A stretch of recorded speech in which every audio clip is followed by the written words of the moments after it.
Yeah, if you think 15 years old, Right. found to be insane, Right. went to a hospital. Served his time. Exactly, Served his time. came out according to the law, and you're a lawyer, he deserves to start fresh Right. from that point. Okay, I don't know if you all heard of this, but it's this crazy story. It's just like, wow, it boggles the mind of a man named James St. James. He's a professor at Millikan University in Illinois somewhere, and he's a psychology professor, got a PhD. But its story just broke recently that when he was 15 years old, his real name was James Walcott, and he took a 22 caliber rifle and he shot and killed his mother, his father, and his older sister. And apparently he said that he was angry at them, but he was also sniffing glue. And I guess the sniffing glue made him crazy.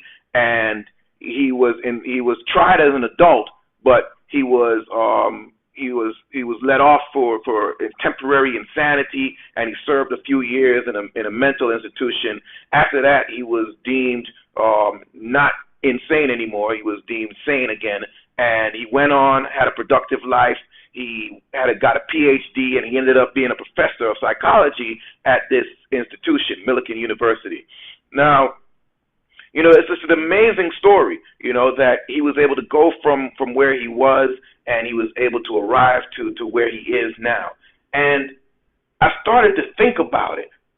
Here it is, I always talk about the new Jim Crow. Michelle Alexander wrote this book called The New Jim Crow, where she talks about how the system of mass incarceration is designed to relegate blacks and browns as second-class citizens and make it such that they can be legally denied their rights as Americans.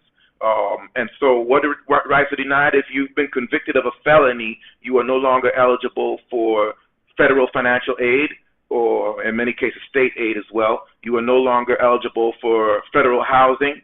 You are no longer eligible to vote. You are no longer eligible for many different services.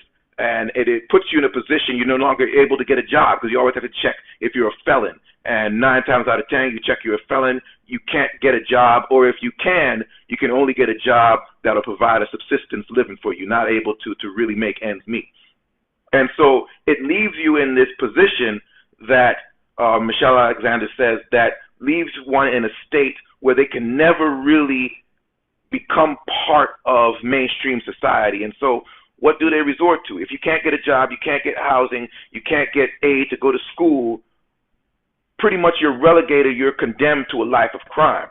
And, people always look and they say, oh, that's crazy, and they don't want to have to deal with it, and they think that these people bring it upon themselves and so on and so forth. And trying to talk to people about strategies to end the new Jim Crow is like beating a dead horse or beating your head against the wall or something, because nobody really wants to hear it. So I heard this story and light bulb went off. I was like, what if instead of helping people get jobs and so on and so forth, what if one of the reentry programs that we did for ex-offenders coming out of jail was have people to help them change their names and get new identities? Because that's essentially what James Walcott did. He changed his name, got a new identity, and he no longer had to tell people about his past.